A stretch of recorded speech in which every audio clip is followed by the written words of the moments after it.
Good afternoon, everyone. I'd like to thank you all for being here. Condolences to the family.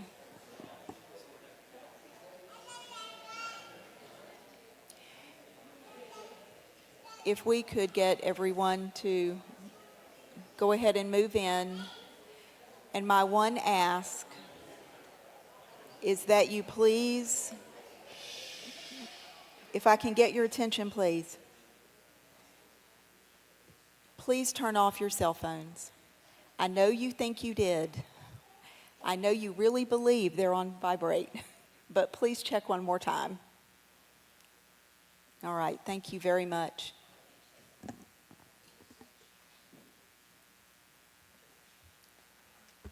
It's officially good afternoon now. Thank you all for being here. Thank you all for coming to celebrate and honor Frieda Mazer's life together. Those of you who come often, come to a lot of these, know what I usually say, which is that often when a loved one passes away, we say, Zichrona livracha, may the memory be a blessing. And the way that a memory is a blessing is by keeping that memory alive, by telling the stories we have, by sharing the memories that we had with our loved one, and by incorporating the lessons that we learned from them into our everyday lives. So that's what we're going to do this afternoon, is we're going to tell some stories about Frieda, share some memories we have of Frieda, and talk about the lessons we learned from her family and those closest to her, as a way that we too can incorporate those into our lives. So we're going to invite some people to come up at the beginning, and then we'll open it up if there's anybody who would like to step up and say a few words, and then we'll close out together with a few prayers that we also did at graveside. So first, I would like to invite Honey Gottlieb to come up to share a few words in Aunt Frieda's memory.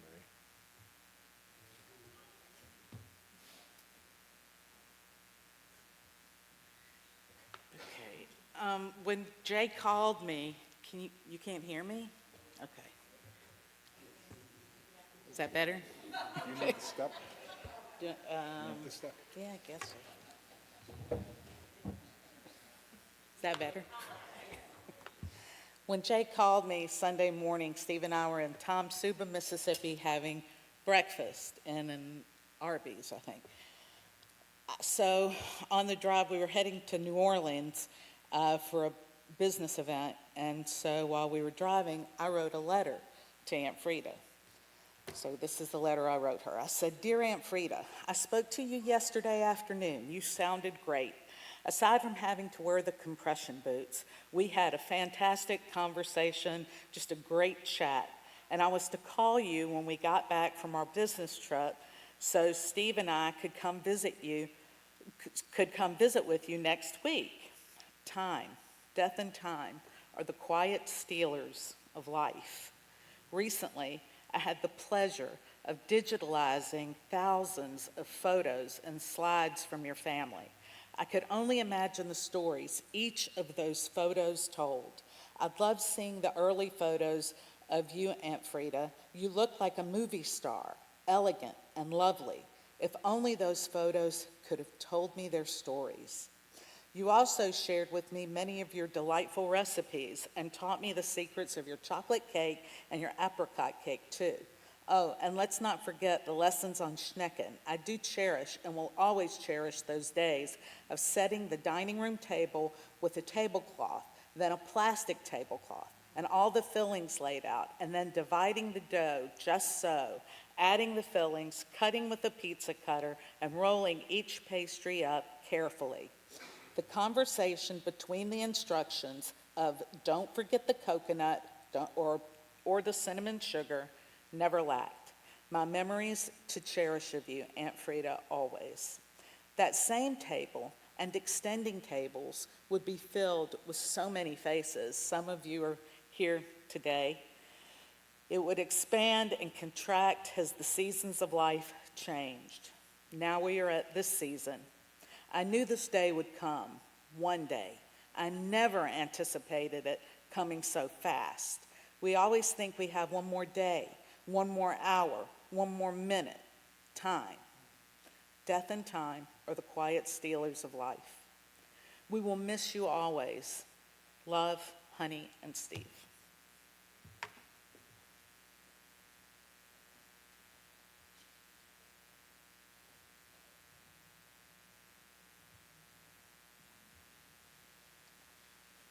Now I'd like to invite Frieda's nephew, Danny, to come share a few words. I'm just going to speak for you, Rabbi, if that's okay. I'm not much of an orator on. There are people watching. There are people watching online who won't hear you. What's that? There are people watching online who won't hear you. Oh, okay. God help those folks online. Holly, you're tough to follow, Holly. But, no, I don't want to speak in the microphone. Oh, the people can't hear. Okay. All righty. For those of you that I guess I'll acquiesce to the folks that can't be here. But yesterday afternoon, the rabbi came and we sat around the table at the Airbnb that we're at. And before I even get going further, I'm speaking on behalf of my brother Richie, my sister Lynette, who are here, my brother Jerry, who couldn't be here, my brother Sandy, and our little sister Naomi, who are unable to be here as well. And we were sitting around the table and talking about Aunt Frieda and kind of what she brought to all of us and all our lives. And we had a real special kinship with the Mazer family all the way from West Texas, all the way from El Paso.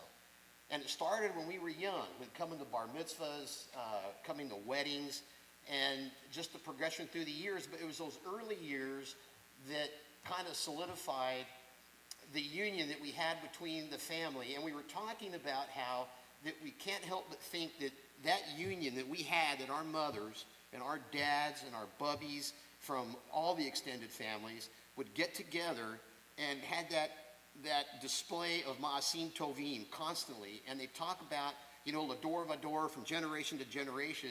That played out in all these activities and all the events that we would share together as a family.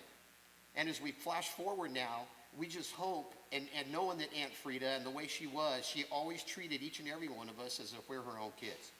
We spoke to her often, and Uncle Leaf as well, and they were very much a part of our family, almost as if they were our mom and dad. They had similar qualities.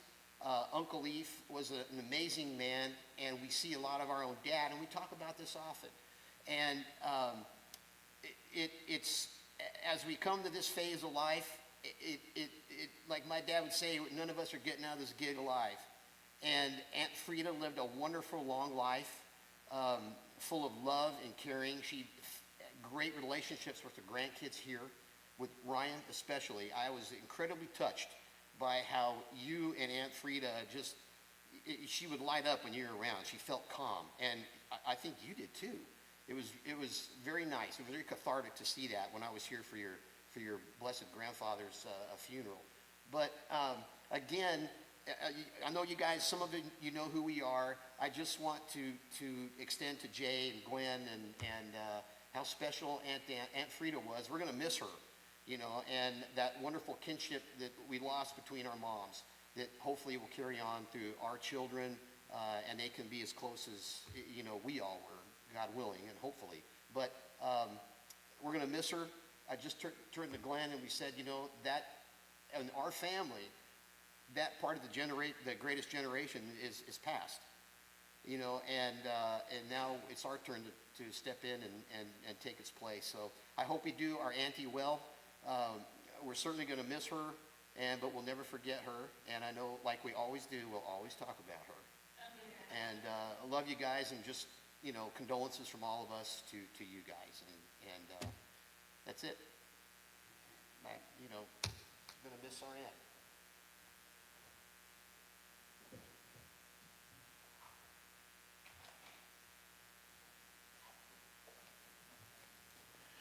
I would at this time like to invite Frieda's niece, Nancy Lutz, to come up to share a few words.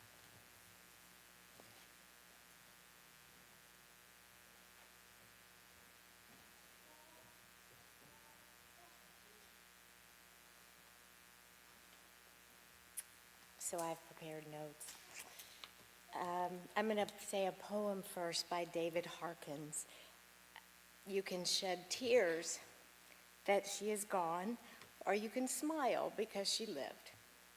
You can close your eyes and pray that she will come back, or you can open them and see all that she has left. Your heart can be empty because you can't see her, or you can be full of love that you shared. To my dear cousins, Jay and Glenn, all my love on the passing of your mother and very dear aunt. Give me a minute. Today, we gather today to celebrate and mourn my Aunt Frieda. We say goodbye to someone truly special, the last of her generation, a keeper of family stories, a woman who worked hard, loved deeply, laughed loudly, and never passed up a second helping if the dessert was good. My aunt had grit. She was no stranger to hard work, whether it was at a job, around her home, organizing one of her famous family get-togethers, where somehow there was always enough chairs, enough food, and enough big hugs to go around. She didn't do things halfway. She was the kind of person who rolled up her sleeves and got things done, with love, with purpose, and maybe a little eye rolling if I was slacking. She was dependable, dedicated, and the kind of person who always showed up no matter what. She was devoted to my dear Uncle Eve with a loyalty and tenderness that was truly beautiful. You could see it in the way she looked at him, how she took care of him, and how they moved through life seasons together. They teased each other, supported each other, and stuck through it through thick and thin. What I remember most of her was the love of being around family, especially family gatherings, simchas, the holidays, and Friday night Shabbat dinners. She would always greet me with a warm hug and a smile. She took such pride in creating a home that welcomed everyone, where food and love was abundant and where stories and songs shared across generations. When the family was all together, my Aunt Frieda was in her element. She would sit back with a coffee in hand, eyes twinkling, and just take it all in. But perhaps one of her most special and genuine characteristics was her care for each of us. She didn't just ask how you were doing. She really, truly wanted to know. She would always inquire about my children, remembering their milestones and what they were interested in. She wanted to know if I was happy, that I was okay, that life was treating us well. Her concern came from a deep place of love and a genuine interest in our well-being. She carried the heart of her generation, the traditions, the stories that came before her and that shaped our family.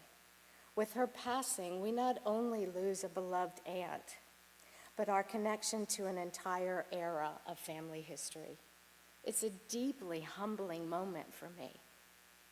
We'll miss her, but I have no doubt that she's somewhere now sitting with my Uncle Eve, where the coffee is hot, but not too hot because she would put an ice cube in it. The chairs are comfortable. The gathering of family never ends. She taught us to care deeply, to work hard, and to laugh often, and to show up. And her legacy is one that I will honor every day. Rest in peace, my dear Aunt Frieda. I love you.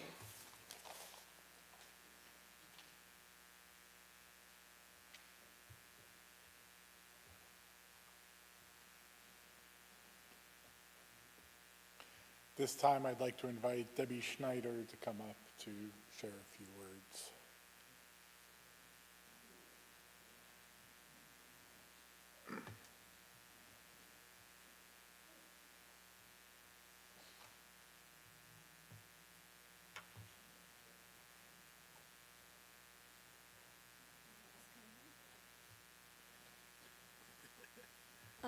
It's a pleasure to be asked to speak about Frieda. And Frieda and Eve and your family. Frieda was one of many great cousins, and we had a lot of good years together, spending the night together, talking all night together, having Eve say it's time to go to sleep. And the most I can say for Frieda was watching her link up with her aunts. She was with my mother continuously in the latter years, and we so deeply appreciated that. And my mother and Frieda were just so very close, and we love the family so very much and always will, and we'll continue to ask that y'all please come visit us in Atlanta.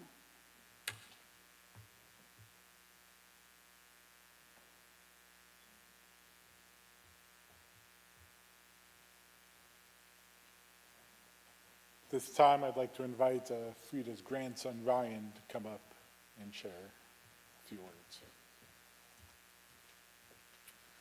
All right. I'm scared, so I'm not going to be looking up from this.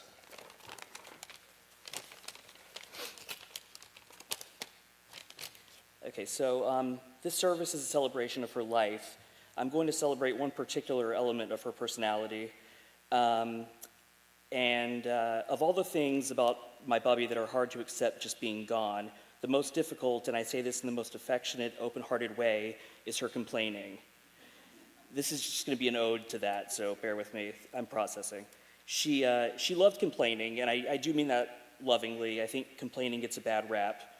And in my Bubby's case, she just had so many complaints left in her, it feels like too many for her to die. Her death feels like something for her to complain about, for me to hear about from her, to talk to her about. One of the last conversations I had with her, she was complaining about my Uncle Jay, complaining about her complaining.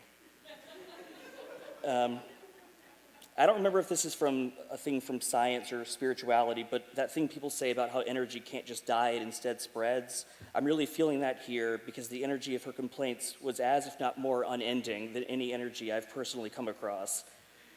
Like, where do the complaints go? Not to brag, but I think that made us good company for each other, especially in the last year plus when she was in her retirement home. I was happy to hear her do it. But seriously, this has been hard to grapple with because her death was so sudden. It does just seem like it would be another annoyance to her. I still feel her feeling that now. And it's nice to feel her feeling that. I'm actually unable to not feel her feeling that. When people say that someone's still with us, I haven't experienced that more vividly than now. My feelings and thoughts and memories of her are so alive, it's like I'm thinking of someone I can just go hang out with. That feeling that she and her complaining, but of course not just her complaining, are there to reach out to despite the fact that I can't. It feels like there's something beautiful in that feeling that keeps her very much alive.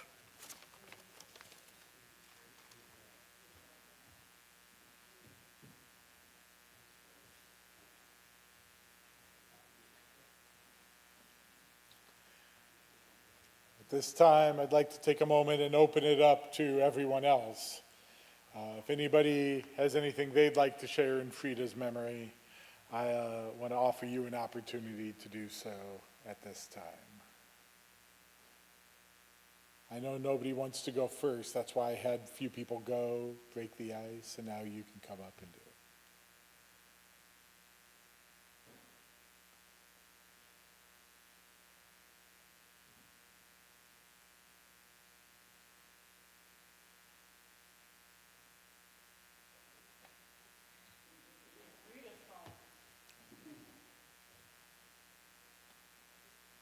Okay, I'm Leslie Kimmerling. I am representing the Rita and Saul Kimmerling contingency.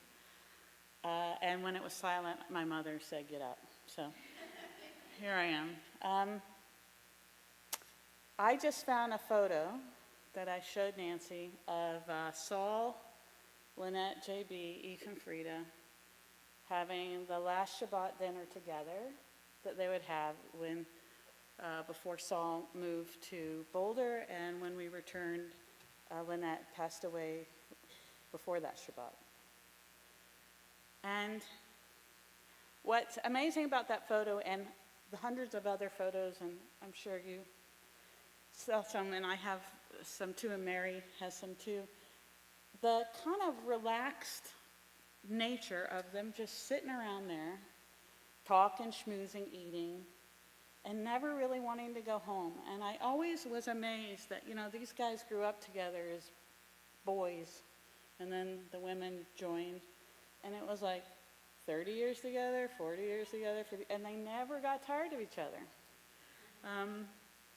And anyway, it was an amazing example of family and of joy and community, and I know that each one of us, though we are more scattered than that generation was, we carry that with us every day, and I thank all of them for that. And Rita and Frieda are not complaining, they're just catching up right now. So anyway, to my Mazer cousins, I love you, we love you. I send my love from all of my siblings, and it was a good life.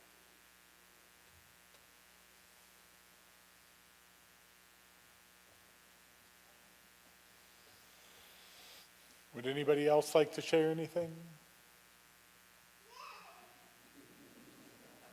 You want to share something? Okay.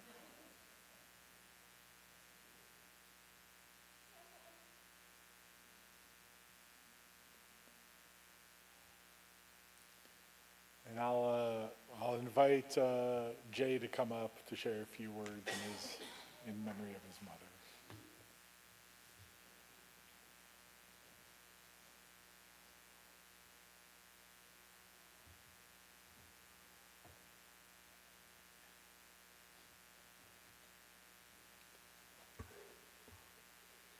I can't help but think, with my cousins here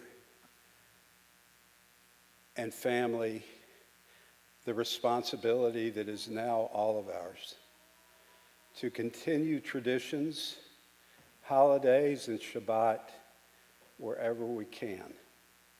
We all have our lives and we're all busy, I know that. But it's critically important that we give it our best effort, because without that, we just come to an end. And I don't want to be looking at the end. I want to be looking at the future, and I truly feel that we're capable of getting that done. Mom truly, in my opinion, died of a broken heart. She loved my father, and I really saw it when Dad got sick for the last 7 years. She doted over him, and every 2 minutes at the house she would look over and said, "Do you need anything, Eve? Eve, do you need anything?" And Dad, having had his stroke, would just, or not do anything, just ignore her asking, or couldn't hear her. And they're only 4 feet away from one another. So Mom couldn't hear him, and which would upset him tremendously. And I'd have to say, "Mom, Dad's talking to you." But she would come out, say to a caregiver, "I think Eve wants some ice cream," to the caregiver. And I said, "Mom, you can't read his mind. He can tell us and we'll know." So I said, "Dad, do you want any ice cream?" He said, "No." So I said, "Mom, Dad doesn't want any ice cream. You need to stop reading his mind." Well, this went on with everything. She would get up and help feed him. And the love that came through was just, I've never seen anything like it.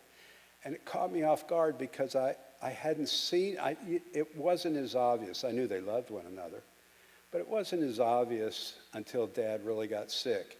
And Mom cared for him like no one else. So then they move into an assisted living facility, which was, I know, very difficult for them. Mom understood why, and she handled it. Dad never did, and made it clear.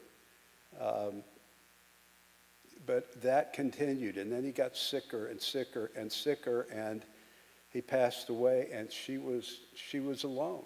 Even though we were there, she was alone.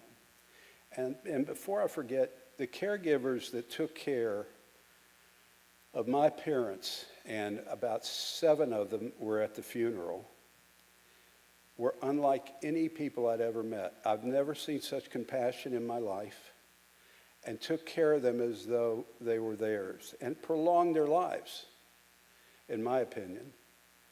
So I want to thank them from the bottom of my heart, because they mean so much to me. They call me, talk to me. We've created a relationship that's really special. That being said, I think everybody's touched on Mom's love for family and being with people. I clearly remember, this is before I left Birmingham, but on Shabbos or high holidays, there'd be somebody different at the table that we didn't know. And with UAB here, there were patients who flew in from all over the world. And somehow, some way, I told the rabbi there must be a Jewish underground, because Mom would find out about it and make sure they were invited.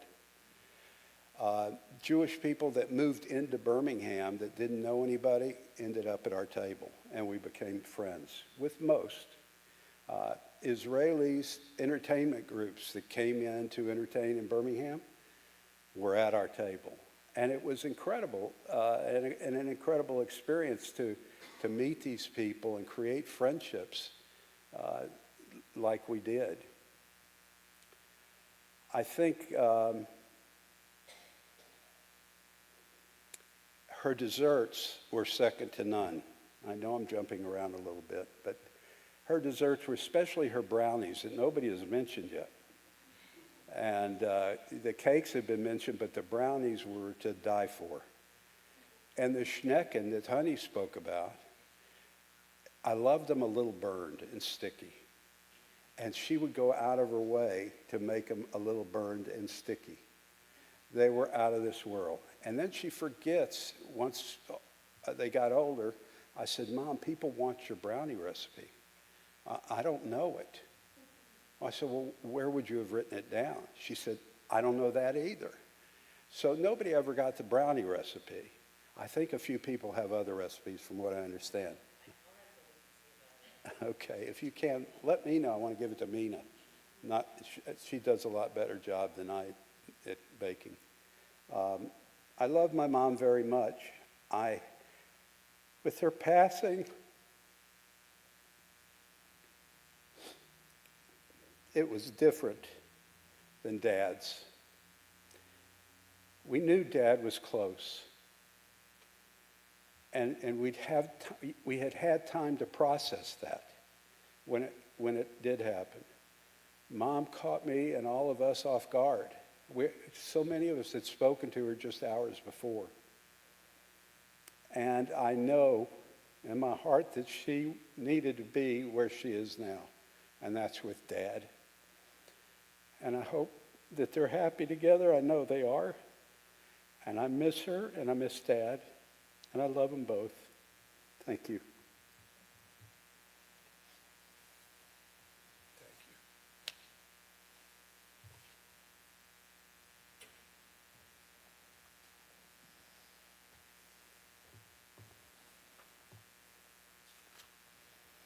This time I'll invite the family to rise as I will conclude our service with the memorial prayer, followed by the mourner's Kaddish.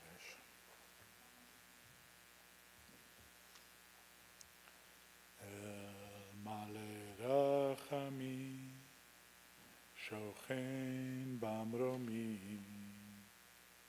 hametzeh menucha nechona, תחת כנפי השכינה, במעלות קדושים וטהורים, כזוהר הרקיע מזהירים, את נשמת פרידל בת דוד ובחייזסו שלחה לעולמה, בגן עדן תהא מנוחתה.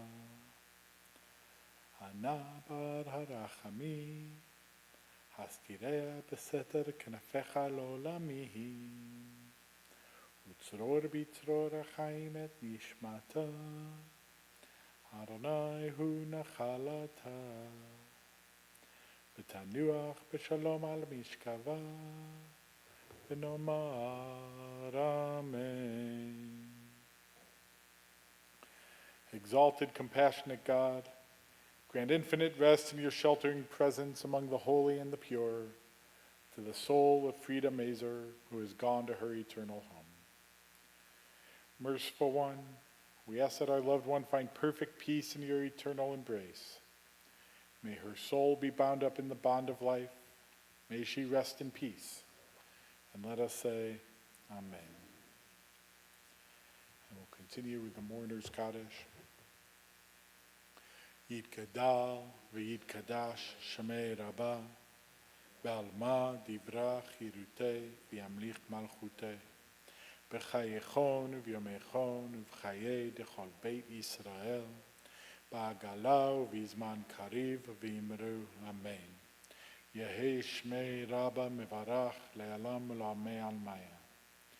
יתברך וישתבח ויתפאר ויתרומם ויתנשא, ויתהדר ויתעלה ויתעלל, שמי דקודשה בריחו. לעילה מן כל ברכתה ושירתה, תושבחתה ונחמתה, דאמירן בעלמה ואמרו אמן. יהי שלמה רבה מן שמיים, וחיים עלינו ועל כל ישראל, ואמרו אמן. עושה שלום במרומיו, הוא יעשה שלום עלינו ועל כל ישראל, ואמרו amen. That concludes our service for today. I'd like to invite everyone to join us in the Cultural Center for a meal of consolation. And if you can, let the family go first and get to eat first, and then feel free to fall in behind them. Thank you for coming. Thank you for being here, and I hope you will continue to share the stories, the memories, and the lessons from Frieda's life throughout your lives.